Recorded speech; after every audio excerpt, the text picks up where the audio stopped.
하나님 말씀은 마태복음 23장 1절에서 12절까지 말씀입니다. 이에 예수께서 무리와 제자들에게 말씀하여 이르시되 서기관들과 바리새인들이 모세의 자리에 앉았으니 그러므로 무엇이든지 그들이 말하는 바는 행하고 지키되 그들이 하는 행위는 본받지 말라. 그들은 말만 하고 행하지 아니하며 또 무거운 짐을 묶어 사람의 어깨에 지우되 자기는 이것을 한 손가락으로도 움직이려 하지 아니하며 그들의 모든 행위를 사람에게 보이고자 하나니 곧 그 경문띠를 넓게 하며 옷수를 길게 하고 잔치의 윗자리와 회당의 높은 자리와 시장에서 문안 받는 것과 사람에게 랍비라 칭함을 받는 것을 좋아하느니라. 그러나 너희는 랍비라 칭함을 받지 말라. 너희 선생은 하나요 너희는 다 형제니라. 땅에 있는 자를 아버지라 하지 말라. 너희의 아버지는 한 분이시니 곧 하늘에 계신 이시니라. 또한 지도자라 칭함을 받지 말라. 너희의 지도자는 한 분이시니 곧 그리스도시니라. 너희 중에 큰 자는 너희를 섬기는 자가 되어야 하리라. 누구든지 자기를 높이는 자는 낮아지고 누구든지 자기를 낮추는 자는 높아지리라. 아멘. 예수님께서 지금 많은 사람들에게 하나님의 말씀을 알리고 전하시는 것은 그들이 기본적으로 알고 있던 내용, 행하고 있던 것들이 하나님의 의도와 뜻과는 다르게 행하고 있기 때문에 이것이 먼저 옳다라고 알려주시는 데 있어요. 그러면 이렇게 알려주면 사람들이 그렇습니다 하고 뉘우치고 깨달을까요? 아니요, 못 알아들어요. 끝까지 못 알아들어요. 그럼 왜 이 말씀을 하셨을까예요. 사람은 모두 죄인이기 때문에 죄의 범위 안에서밖에 생각할 수밖에 없어요. 활동할 수밖에 없고. 그래서 그 이상의 것을 생각하거나 알아낼 수가 없다라는 거예요. 그래서 이 죄의 문제를 예수님께서 해결하신 이후에 그 다음에 나중에 기억나고 생각나게 하시기 위해서 지금 이렇게 말씀을 하시는 거예요. 자, 안 믿는 사람들이 너희가 나를 이해시키고 납득시키면 내가 믿겠다라고 얘기하는 경우가 있어요. 그래서 증명해봐라, 보여봐라, 아니면 표적을 보여봐라, 기적을 보여봐라, 아니면 합리적인 근거를 갖고 와봐라 라고 얘기하는 거예요. 그런데 그렇게 우리가 가지고 가면 그들이 맞네요 하고 돌이킬까요? 안 돌이켜요. 여러분들이 이걸 생각하고 있어야 돼요. 죄인은 죄의 범위 안에서만 생각할 수 있다는 사실을. 그래서 유대 지도자들, 그러니까 지금 유대인들, 그러니까 유대 백성들에게 하나님께서 무엇을 주셨냐면 율법을 주셨어요. 자, 이 율법을 주셨는데 너희가 이거 율법을 잘 지켜라라고 하나님께서 하나님의 의도를 가지고 주셨어요. 그러면 죄인인 유대인들이 이 율법을 하나님의 방식으로 이해하고 따랐을까요? 죄의 방식으로 이해하고 따랐을까요? 죄의 방식으로 이해하고 따랐단 말이에요. 그 결과의 선봉주자가 누구냐면 지금 유대 지도자들이에요. 그러면 이 유대 지도자들이 어떻게 행하고 왜 그러한 행동을 할 수밖에 없었는지를 생각해 볼 필요가 있는 거예요. 지금 예수님께서는 이 유대 지도자들이 행하지 않고 있기 때문에 꾸짖는 게 아니에요. 유대 지도자들은 지금 행하고 있어요. 우리가 잘못 알고 있는 게 뭐냐면 유대 지도자들은 그냥 말로만 하고 행하지 않고 이런 말과 행동이 다른 이런 사람들로 오해를 하거든요. 그러나 오늘 말씀 한번 살펴보세요. 유대 지도자들은 말도 하고요. 그대로 또 행하고 살았어요. 그것을 예수님께서는 꾸짖는 거예요. 뭘 꾸짖냐면 너희가 잘못 알고 있고 잘못 행하고 있다 이거예요. 이 율법의 역할은 뭐냐면 죄가 죄인 것이 밝히 드러나게 하는 데 있어요. 율법이 없었을 때 죄가 없었을까요? 죄인이에요. 여전히 죄인이에요. 여전히 죄만 행하고 죄만 기준으로 삼고 사는 사람들인데 율법이 나타남으로 말미암아 죄인이라는 것이 확실하게 드러나고 밝혀주는 역할을 하는 거예요.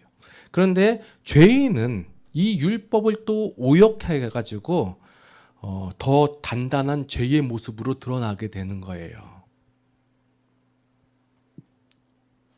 자, 왜 그 유대 바리새인이나 서기관들이 그 옷수를 크게 하고 이마에다가 여기에다가 넣고, 이게 신명기 6장에 나오는 말씀이거든요.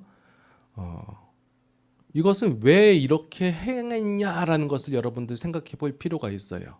왜 그 유대인들, 그 유대 지도자들, 그러니까 바리새인과 서기관들, 이 사람들이 뭘 했냐면 사거리에 서서 가지고 두 손을 높이 들고 기도를 하고 철저하게 금식을 행하고 율법을 지키고 제사를 드리고 안식일을 확실하게 지켰단 말이에요. 왜 그랬어요? 그래야 구원을 받을 수 있다고 생각한 거예요. 아니, 율법에 그렇게 써 있으니까, 율법을 지키면 구원을 받는다고 하고 하나님의 사람이라면 이렇게 해야 된다고 했으니까 그렇게 지키는 거예요. 자, 하나님, 이들이 행하는 이 모든 것이 하나님께로부터 인정을 받아야지 구원을 받죠. 그죠? 근데 하나님이 인정을 했는지 안 했는지 이 사람들이 알 수 있어요, 없어요? 없단 말이에요. 하나님이 인정했다 해가지고 무슨 표시나 아니면 그런 게 나타나면 좋은데 안 나타난단 말이에요. 그래서 생각한 게 뭐냐면, 사람들한테 인정을 받으면 이게 곧 하나님한테 인정을 받는 거겠구나 라고 생각을 한 거예요.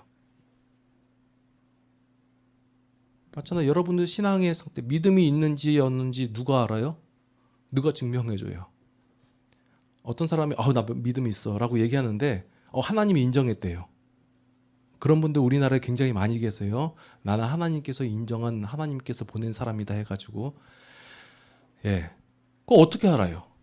알 방법이 없으니까 뭐냐면 사람들한테 인정을 받는 거예요. 이 유대 지도자들은 그래서 옷수를 크게 하고 경문을 넓게 하고, 그리고 기도를 절대 골방에서 안 해요. 길거리 나가서 많은 사람들이 있는 곳에서 기도를 하고 안식일도 거룩하게 지키고 율법대로 행하는 모든 것이 사람들이 봐야 된다는 거예요.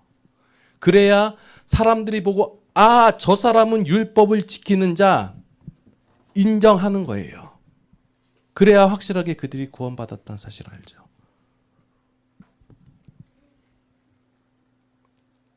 원래 하나님의 말씀은, 이 말씀의 의미가 행동과 생각이 그 말씀에 맞게 살라는 의미였잖아요. 그런데 유대 지도자들은 이것을 치장함으로써 하나님의 말씀을 준행했다고 여기는 거예요. 그 유대 지도자들이 계속 이렇게 행할 수밖에 없는 이유, 이거예요. 사람에게 인정받으려고. 지금 현재 많은 기독교인들, 성도들 또 마찬가지잖아요. 하나님께 인정받는 게 잘 모르니까 어떻게 해야 돼요? 사람들이 보고 믿음 좋습니다, 대단한 믿음입니다, 이렇게 얘기를 하면 그제서야 내가 하나님께 인정받고 있다라고 생각을 한다는 거예요. 하고 있잖아요.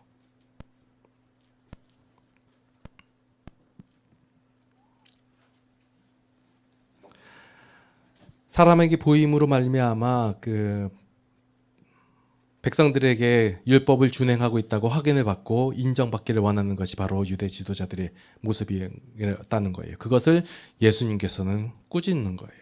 그리고 이 사람들이 이 하나님께서 말씀하신 의도와 마음은 전혀 깨닫지 못한 채 이 형식과 모양에 집중을 한 거예요. 그렇게 행한 거예요. 그 행하는 모습이 열심이 있고 특심이 있다는 거예요. 대충 행한 것이 아니라 굉장한 열심으로서 이 일들을 행하고 있는 거예요. 이 율법을 가르치고 이 율법을 높이고 있는데 정작 이 율법의 참다운 본질과 목적을 제대로 모르고 잘못 가르치고 있는 이 사실을 지적하는 거예요. 그러면 지적하면 알았습니다 하고 깨닫고 돌아서나요? 못 돌아선다, 너희는 못 알아듣는다 라는 말씀이 계속해서 나오는 거예요. 많은 사람들이 구원을 받는 방법으로서 여러 가지 행함을 해요. 그렇게 해가지고 구원을 얻을 수 있다라고 생각해요. 그리고 그 방법이 잘못됐다, 그 방법으로 되는 것이 아니다라고 알려주어도 다 머릿속에서는 뭐가 있냐면 이러한 행동을 해야 된다라는 거예요. 그게 바로 인간의 죄인의 가장 큰 생각이 뭐냐면 공로예요. 내가 무엇인가 쌓아야지 결과를 얻는다 이거예요.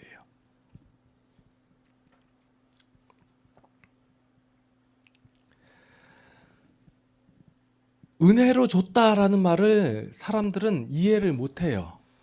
정작 기독교인도 이 은혜라는 단어를 모르기 때문에 자꾸 이 공로를 들고 나오는 거예요. 왜 이 공로가 나오냐면, 자, 오늘 본문 뒷부분에 보면 누구든지 자기를 높이는 자는 낮아지고 누구든지 자기를 낮추는 자는 높아지리라 라는 말씀 있잖아요.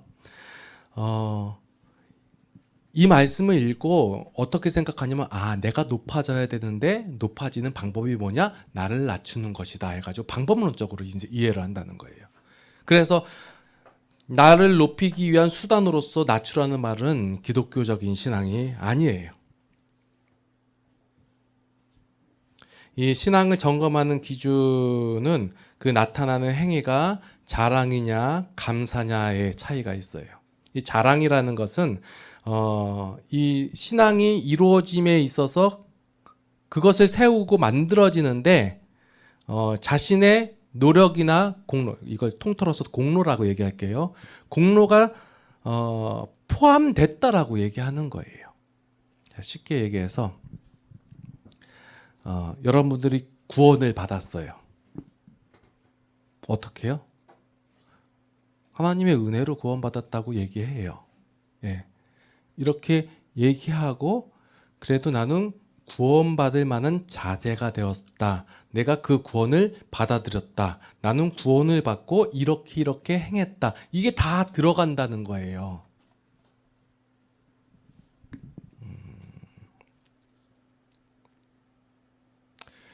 자, 이것을 좀 쉽게 설명하기 위해서 은혜라는 말을 좀 이해시키고 들어갈게요.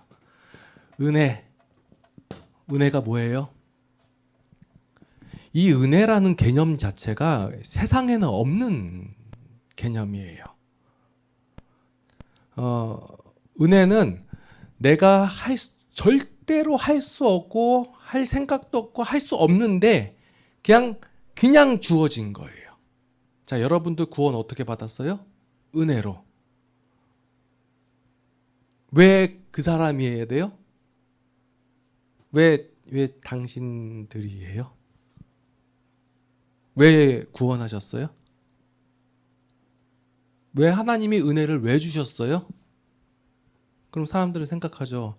그래도 우리 조상님께서 그래도 잘하셔서, 우리 부모님 선조 시대 때에서 잘하셔서 라고 생각하든지, 아니면 우리 부모님의 기도가, 아니면 나를 전도하신 그분의 기도가 뭐예요? 왜 여러분들을 구원하셨나요? 그냥이에요. 그냥 아무 이유와 근거를 우리한테 찾을 수 없는 게 바로 은혜라는 거예요.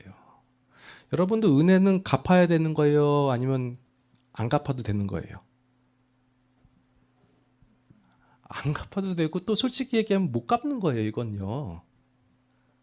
여러분들 능력으로 할 수 있는 것을 할 수 있는데 좀 여력이 부족해가지고 채워주는 거, 그런 건 아니라는 거예요.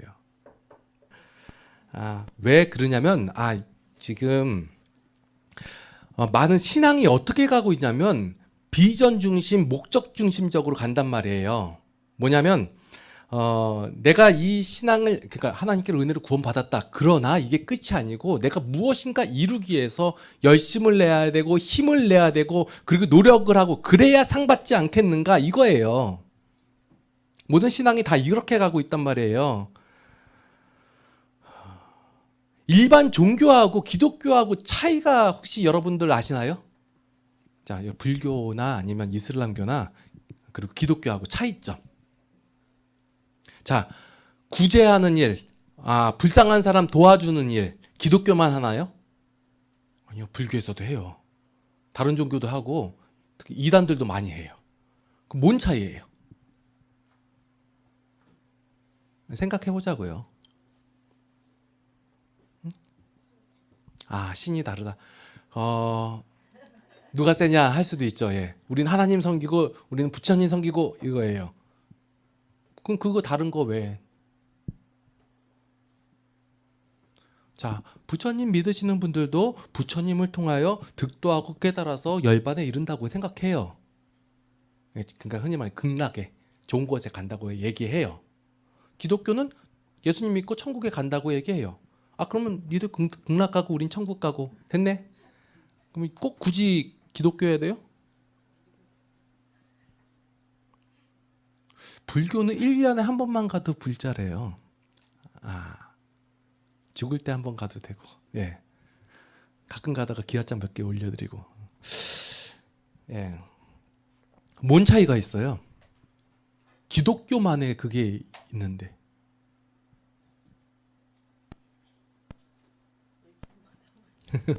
일주일마다 왜 일주일마다 한 번씩 가야 돼요? 아니, 지금 여기는 일주일에 한 번이지만 일반적으로 웬만한 교회들은 새벽 기도도 가야 되고 수요 기도회도 가야 되고 화요 전도 모임도 가야 되고 목요 성경 모임 공부도 가야 되고 금요 철화도 가야 되고 많아요.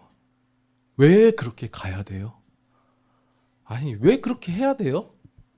다 밑바탕에 뭐가 깔려 있냐면요. 내가 그렇게 함으로 말미암아 열심을 내고 노력을 하고 그 공로를 쌓음으로 하나님께 인정받기를 원한다는 거예요. 그 공로로. 그래서 기독교의 가장 큰 문제가 뭐냐면 목적 지향주의 그리고 필요에 의한 신앙이라는 데 있는 거예요. 많은 성도들이 표대를 향하여 다른 박제를 하는 이유는 상을 받고자 함이에요. 내가 저보다 더 큰 상을 받기를 원합니다. 내가 이 세상에서 못 받으면 천국에 가서 받기를 원하고 또한 내 자손들이 그 상을 받기를 원합니다. 이런 생각으로 하는 신앙생활은 일반적인 종교를 생각하는 차원에서 나온 결과라는 거예요. 다른 종교와 다를 바가 없어요. 똑같아요. 지금 성도들이 다른 종교와 확연하게 다른 이 기독교를 잘못 알고 있기 때문에 일반적인 종교하고 똑같은 신앙생활을 하고 있다는 거예요. 기독교는 목표를 이루는 종교가 아니에요. 기독교는 또한 비전을 품는 종교도 아니에요. 또한 기독교는 긍휼을 베푸는 종교도 아니에요. 기독교는 은혜의 종교예요. 내가 은혜를 받았기 때문에 받을 수 없는 자였고 또 그 은혜대로 행할 수 없는 자임의 사실을 내가 알기 때문에 나에게는 아무 공로가 없다예요. 그러니 그것을 아는 성도가 행하는 모든 삶은 무엇이냐면 내가 저 사람 불쌍하니까 긍휼을 베풀어야지. 이런 자세로 가는 게 아니에요. 어떤 자세로 가느냐면 빚진 자의 마음으로 가는 거예요. 내가 그리스도 안에서 저들에게 빚진 자다. 내가 구원받을 근거가 전혀 나에게도 없고 내가 쌓은 공로가 전혀 없음에도 불구하고 은혜를 받았단 말이에요. 그것을 아는 자가 이제 행하는 게 뭐냐면 내가 그리스도 안에서 빚진 자다 이거예요. 그 마음으로 예배 오는 것이고 그 마음으로 헌신하는 것이고 그 마음으로 긍휼을 베푸는 것이고 그 마음으로 선교를 하는 것이에요. 그러하기 때문에 내가 행한 것에 대한 어떤 결과가 나에게 다가온다라고 전혀 기대치 않는 거예요.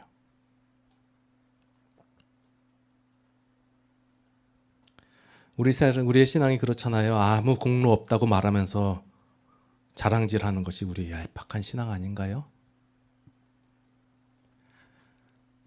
은혜는 은혜예요. 그래서 기독교는 다른 종교하고 확연하게 다른 게 뭐냐면 다른 종교는 무엇인가 얻고자 하기 위해서 무엇인가 이루고자 하기 위해서 무엇을 성취하고자 하기 위해서 행하는 것이 다른 종교란 말이에요. 그런데 기독교는 은혜 받은 자가 은혜가 되어진 자가 그 모든 것을 얻은 자가 이것이 어떻게 주어졌는가 왜 주어졌는가 이것을 알게 되고 그것을 아는 자가 세상을 누리며 살아가는 거예요. 이게 가장 큰 차이예요. 그래서 기독교에서는 믿음이 자랑이 될 수가 없어요. 누가 믿음이 좋다라고 하면 그것이 자랑이 될 수가 없는 거예요. 근데 우리가 아직까지 우리 애가 구원은 받았고 하나님의 자녀가 됐음에도 불구하고 하나님의 백성이 됐음에도 불구하고 여전히 유대 지도자들이 행하던 그 모습 그대로 행하고 있단 말이에요. 이 사람들을 욕하면서 와, 저 바리새인들 하면서 예수님께서 욕했으니까 나도 욕해야지 하면서 욕하는 이 사람들이 바로 하나님께 인정을 받기 위해서 행하던 모든 일들을 지금 우리가 그대로 행하고 있단 말이에요. 헌금을 왜 해요? 교회를 왜 세우고 헌신을 왜 해요? 그래야 무엇인가 얻을 수 있는 것처럼 상을 받을 수 있는 것처럼 산단 말이에요. 근데 하나님께서는 여러분들의 어떠한 행함이나 이런 것을 기대치 않고 또 바라지도 않고 구원하신 거예요. 은혜를 그냥 주신 거예요. 그냥 주시고 나서 우리에게 무엇인가 기대하시나요? 아니요, 기대 안 하세요. 우리의 본질을 아시고 우리의 상태를 아시는데. 그러면 목사님 서신서에서 나온 것들은 무엇입니까? 라고 물어볼 수 있잖아요. 서신서 얘기는 좀 나중에 해요. 일단 우리의 구원, 은혜에 대해서 알고. 예. 그러니까 우리가 바라봐야 하는 것은 여러분들 우리 속에 있는 이 죄가 얼마나 무서운지를 먼저 아셔야 되고 그와 동시에 하나님의 은혜가 얼마나 값지다는 사실을 아셔야 돼요.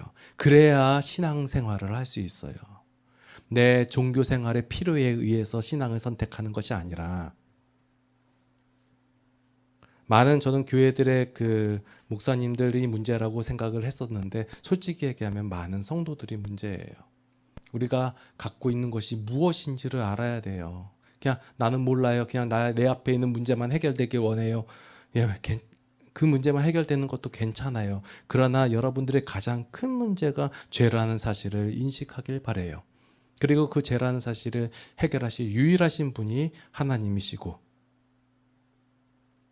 그래서 우리가 그 하나님을 바라보는 거예요. 하나님께서는 여러분들의 어떤 행함이나 모양이나 노력이나 이런 거에 상관없이 여러분들에게 이미 복을 주셨어요. 이미 주셨다, 이미 행하셨다, 이미 우리에게 이루셨다라고 얘기하면 우리에게는 실감이 안 나요. 왜 실감이 안 나냐? 내가 한 게 없기 때문에. 내가 한 게 없는데 이루어졌어요. 그러면 어떻게 해야 돼요? 그 다음부터 내가 하는 모든 행위가 이러한 것들이 무엇을 얻기 위한 행위가 아니라 내가 받았기 때문에 자연스럽게 나오는 행위로 나오는 거예요. 왜 초대교회 성도들이 매일 교회에 모였어요? 그들이 받은 은혜가 커서요. 좋으니까. 왜 그들이 죽음을 무릅쓰고 복음을 전했나요? 그들이 다 빚진 자의 마음을 갖고 있었기 때문에 그래요. 내가 저들에게 복음을 전함으로 말미암아 저들이 구원을 받아서 교회가 더 커지면 내가 하나님의 사역에 크게 일을 했으니까 나중에 상을 크게 받겠지? 이런 생각은 죄인의 생각이에요. 죄의 방법이고 하나님은 복을 주셨어요. 은혜를 주셨고요. 그러니 내 마음 가운데 무슨 마음이 있어요? 내가 확 빚진 자다. 만달란트 빚진 자 맞구나. 이거예요. 그러니까 그 삶이 어떻게 되냐? 행하는 삶이에요. 그걸 성경에선 누린다라고 말을 하고 있는 것이고 그것을 행할 때 사람들이 혹 그걸 알게 돼서 당신은 신앙생활 참 잘하고 있습니다. 믿음이 좋습니다. 얘기할 때 제가 언제요? 이게 나오는 거예요. 다 지금 그 마태복음에서 계속 얘기하고 있는 예수님께서 말씀하시고 있는 비유의 내용들이 다 이런 거예요. 예수님 비유 중에서 그 이제 의로운 행위한 사람들하고 예수님께 그 악한 행위했던 그 두 부류 얘기도 있잖아요. 다 여기서 나오는 거예요. 언제 우리가 주를 위하여 헌신했습니까? 이거예요. 단지 저는 제가 이 상태인 이 짐을 알기 때문에 그냥 한 거예요. 그것을 하나님께서는 쳐주시는 것이고, 예. 그래서 우리는 매일매일 삶 속에서 우리의 믿음을 점검할 필요가 있어요. 순간순간 튀어나오는 게 우리의 죄성이에요. 이게. 그래서 믿음을 점검해야 되는 거예요. 그리고 남과 비교하지 마시고요. 자, 어떤 사람이 예배를 맨날 빼먹고 신앙생활 제대로 안 하고 헌금도 안 하고 막 그래요. 그러면 여러분들을 어떻게 해야 돼요? 하나님이 그를 어떻게 할까요? 은혜를 더하시죠. 더 복을 주시고 더 잘 돼가시고 하셔야죠. 하나님이. 자, 사람 앞에 서지 마시고 하나님 앞에 서시고 굳게 서서 믿음을 지키세요. 이제 요 뒷부분의 말씀들은 이제 굳게 서서 믿음을 지킨다, 하나님 앞에 선다라는 개념들을, 이런 개념이 기존에 우리가 알고 있던 그런 개념하고 약간의 차이가 있어요. 거기에 대한 설명에 대한 내용은 그 뒤로 마태복음 뒤쪽으로 가면서 조금씩 더 설명을 드릴게요. 네. 은혜에 대해서 설명하기가 진짜 힘든 것 같아요. 머릿속으로는 되게 쉽게 나오는데 이게 설명하려니까 되게 힘들어요. 아예 우리한테 없는 개념이라서. 그리고 여러분들 맨날 이 싸움 하는 거예요. 여러분들이 어떤 큰 업적을 해가지고 뭐 큰 교회를 세웠다, 뭐 내가 교회를 큰 일을 했다, 이거 말고 성도들은 맨날 이 싸움 하는 거예요. 여러분들이 뭐 다 선교사로 나가고 어떤 일을 하겠어요? 아니요. 그건 진짜 극히 일부분의 사람들이 하는 것이고, 모든 성도들이 대부분 해야 할 일이 뭐냐면 요 싸움이에요. 죄의 원리를 따를 것인가, 하나님의 원리를 따를 것인가. 죄는 다 이거예요. 네가 노력해서 힘써서 얻어내라 라는 것이고, 하나님 것 은혜는 은혜잖아요. 은혜의 원리. 이것을 내가 인정하느냐 안 하느냐. 이 싸움을 매일매일 하세요. 기도하시겠습니다. 우리는 무엇인가 행하면, 무엇인가 이루어가면 그 근거로 해서 하나님께 복을 받고 상을 받을 줄 알았습니다. 그러나 우리에게는 무엇을 행하느냐, 무엇을 이루었느냐, 이것이 중요한 것이 아닙니다. 우리는 그 하나님의 마음을 지키며 살아야 합니다. 죄의 유혹에 넘어지지 아니하고 하나님의 마음을 지키며 살아가는 것, 그것이 성도가 행해야 할 일일 줄은 고백합니다. 하나님, 우리에게 힘을 주시옵소서. 죄를 이기게 하여 주시옵고 우리 가운데 하나님의 평강이 나타나게 하여 주시옵소서. 우리가 하나님을 날마다 인정하게 하여 주시옵소서. 그래야 하려면 하나님을 알아야 합니다. 하나님을 아는 일에 열심을 내게 하여 주시옵고 그 하나님을 날마다 바라봄으로 말미암아 그 하나님의 성품이, 하나님의 마음이 우리 가운데 늘 거하게 하여 주시옵소서. 그러한 모든 것이 표현되고 나타나게 하여 주시옵고 그러한 신앙생활을 누리며 기뻐하며 살아갈 수 있는 우리 모두가 되게 하여 주시옵소서. 이제는 우리 주 예수 그리스도의 무한하신 은혜와 하나님 아버지의 극진하신 사랑하심과 성령님의 감화 감동 교통 인도 보호 역사하심이 이제 하나님의 마음을 지키며 살아가길 원하는 모든 성도들 머리 위에 이제로부터 영원토록 함께 하시옵기를 간절히 축원하옵나이다. 아멘.